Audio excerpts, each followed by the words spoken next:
Você fala e escreve bem em português? Meses atrás eu coloquei um vídeo junto com a minha esposa, Renata Belcais, e o nome do vídeo você pode vê-lo se você ainda não viu, o nome do vídeo é Coisas para não escrever ou dizer.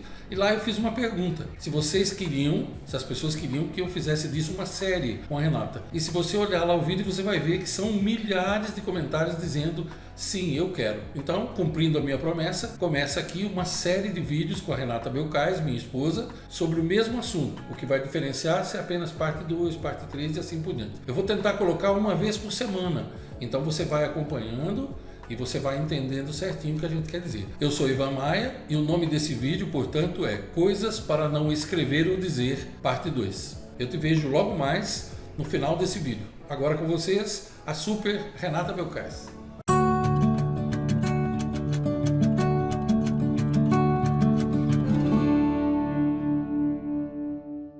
Olá pessoal, é muito bom estar aqui de novo para mais uma sessão de dicas do que não dizer ou que não escrever na língua portuguesa, considerando que nós estamos falando aqui de situações mais formais do nosso idioma. Como eu falei no primeiro vídeo, aliás, se você não assistiu ao primeiro vídeo, clica aí em algum lugar, vai estar indicando para você o primeiro vídeo que está aqui no canal. Como eu falei lá, a linguagem é como uma roupagem que a gente veste e é de acordo com a situação.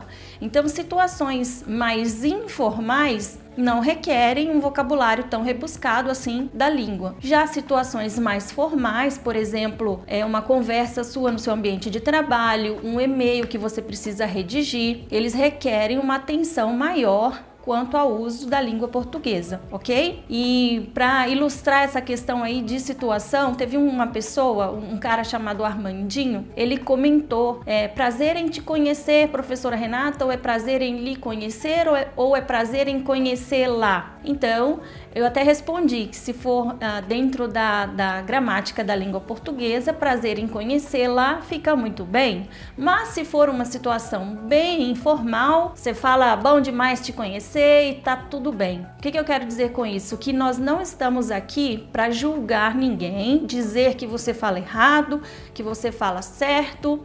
Nós não vamos considerar aqui certo e errado. Nós vamos considerar aqui o que é mais adequado para as situações. E aqui o nosso ênfase vai ser em situações de usos mais formais da língua portuguesa, ok? Outra coisa que eu preciso dizer antes da gente continuar como professora de língua portuguesa, eu não me considero uma sabe-tudo. Eu tenho dúvidas, eu consulto o Google, eu não sou uma gramática ambulante, eu não sei tudo. Eu também tenho dúvidas, a minha intenção aqui é compartilhar um pouquinho do que eu sei e tentar ajudar a melhorar a fala e a escrita de vocês, ok? Então, dúvidas que vocês tiverem, escrevam aqui nos comentários, isso me ajuda a produzir os vídeos e pode ser que a sua dúvida seja uma dúvida que eu tenho também. Então vamos lá, uma das coisas que eu vi bastante gente perguntando, que eu tinha comentado no vídeo anterior e eu quero retomar, é o tal do tem que. Essa expressão tem que, ela não existe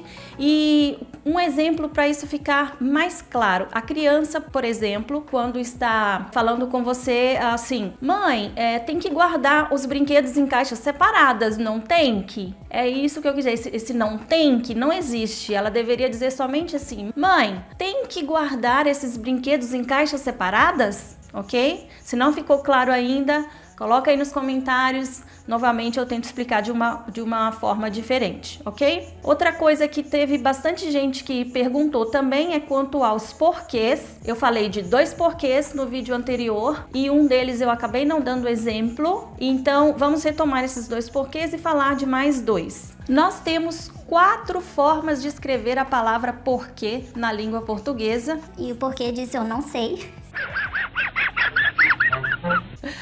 A primeira delas, porquê separado e sem acento, que é o tal do porquê que muita gente ouviu dizer que é o porquê da pergunta, e eu disse, esquece isso. O porquê separado e sem acento, você usa sim para fazer perguntas, mas prefira pensar assim, que é aquele porquê que você pode substituir pela expressão por qual razão ou por qual motivo. Então, se eu tenho um exemplo, por que você tem dúvidas? é uma pergunta e é o porquê separado e sem acento. E eu posso trocar. Por qual motivo você tem dúvidas?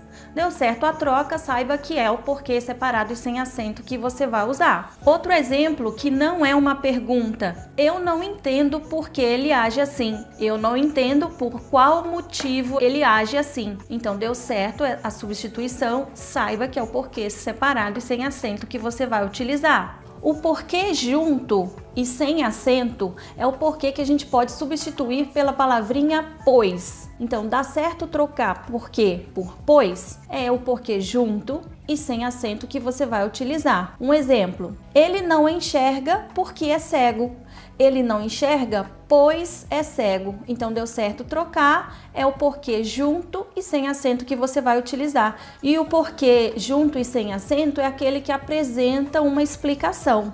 Então, fica fácil trocar por pois, que também é uma palavra que apresenta uma explicação. Daria para a gente trocar essa frase aí, colocando o porquê no começo. Porque é cego, ele não enxerga. Eu ainda estou dando a explicação de alguém não enxergar porque a pessoa é cega. Agora vamos para mais um porquê, que é o porquê junto e com acento. O porquê junto e com acento é aquele que dá para trocar pela palavra motivo. E geralmente ele vem com o na frente, é sempre o porquê. Um exemplo: não entendo o porquê de tanta confusão. Daria para trocar por o motivo. Não entendo o motivo de tanta confusão. Agora, o porquê separado e com acento.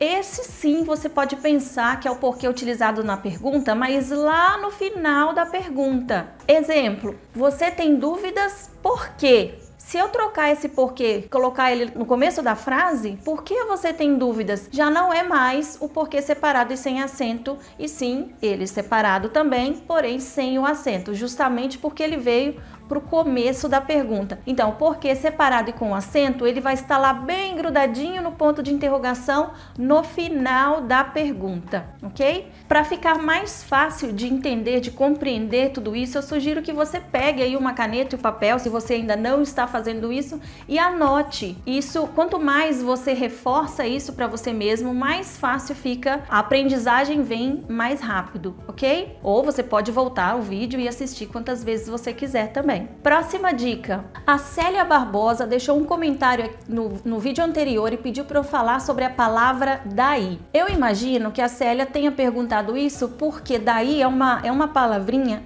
que muita gente repete na oralidade. Ela vai contar uma coisa para você, ela vai narrar uma situação e ela usa muito a palavra daí. Daí eu acordei cedo, precisei pegar meu carro, daí o carro não ligava, daí foi aquele desespero, daí eu precisei ligar para o mecânico e daí eu me atrasei, e isso fica chato. Esse termo daí, ele pode ser usado em situações diferentes. A primeira situação de uso, daí, quer dizer, está indicando um lugar. Então você pode dizer, por exemplo, olha, não, esse pote não é daqui, esse pote é daí. Então você está indicando um lugar. Segunda forma da gente usar a palavrinha daí é quando ela indica um momento. Por exemplo, ele chegou à empresa às 10h45 e daí começou o seu trabalho. Quer dizer, deste momento começou a sua jornada de trabalho. Outro uso da palavra daí é quando ela indica uma consequência. Um exemplo: eu disse que era hora de guardar os brinquedos e daí ela começou a fazer birra.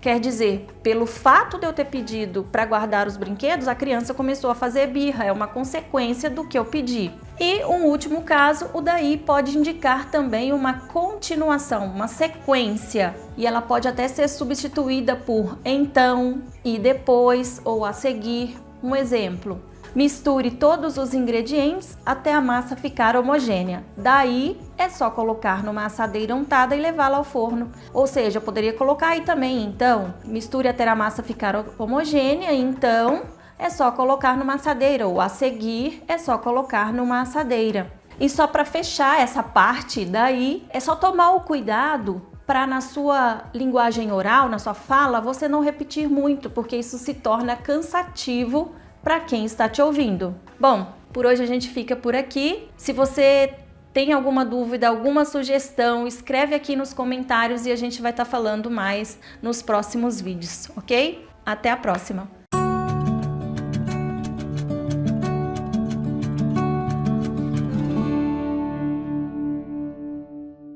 E aí, gostou? Então vou te pedir o que eu já pedi outra vez. Escreve aí nos comentários o que você achou e se você quer que a série continue. Isso é muito importante, que nós fazemos para o seu bem, né? Para ajudar você. E não, como a Renata já falou, não para tirar sarro de você. E sim para que você melhore cada vez mais. Se você gostou, deixa o teu gostei. Se não gostou, não tem problema, deixa o teu não gostei. Só não fica no limbo. E compartilha esse vídeo com todo mundo que você acha que pode se beneficiar dele. Vem comigo para o meu canal do Telegram. O link está aqui abaixo na descrição e no primeiro comentário. Você vai adorar. Todos os dias eu estarei lá com você, com vídeos, notícias, dicas, reflexões e assim por diante. Eu lhe desejo longos dias, belas noites, toda a felicidade do mundo para você, para as pessoas que te amam e são amadas por você. Obrigado por assistir esse vídeo.